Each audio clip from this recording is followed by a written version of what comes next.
Republik dengan rasa kerajaan, kan kira-kira begitu.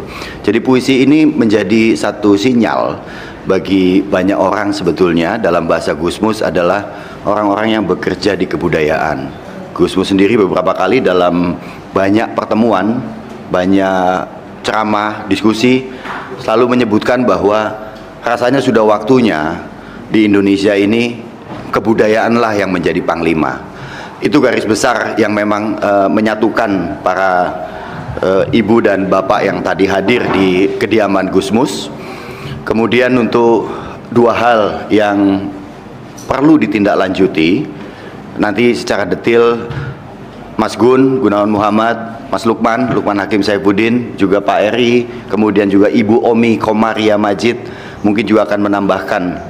Tapi dua garis besar dalam pertemuan tadi adalah, pertama, penting kiranya kita semua yang memang prihatin dengan situasi sekarang.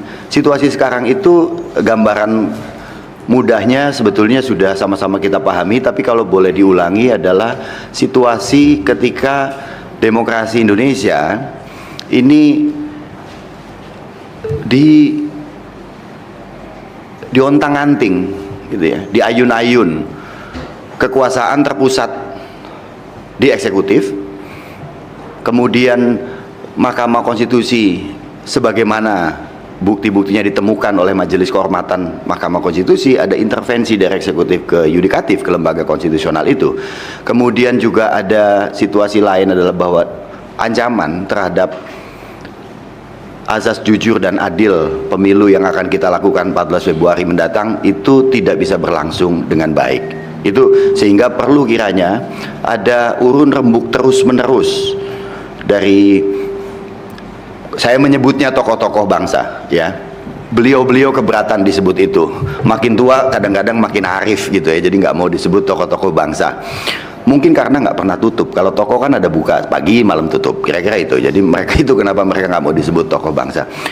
Ya, pertemuan urun rembuk terus-menerus tokoh-tokoh bangsa ini sebesar dan sebanyak mungkin untuk dua hal. Yang pertama, saya mengutip kalimat Gusmus, memberikan nasihat kepada kekuasaan, kepada elite-elite politik, bahwa apa yang sudah berlangsung itu melukai perasaan kita semua.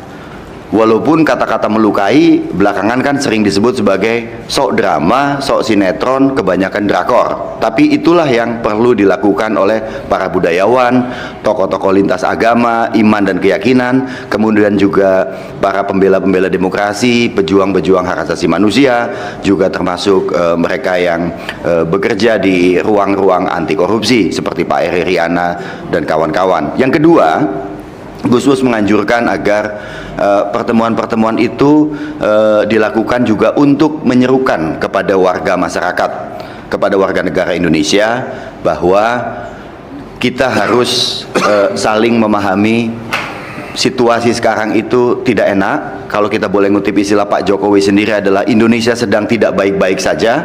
Karena itu nasihat-nasihat penting disampaikan juga kepada warga negara agar situasi tetap bisa adem, kekecewaan bisa disalurkan melalui saluran-saluran demokratis, sehingga sama-sama memperingatkan agar penguasa juga eling.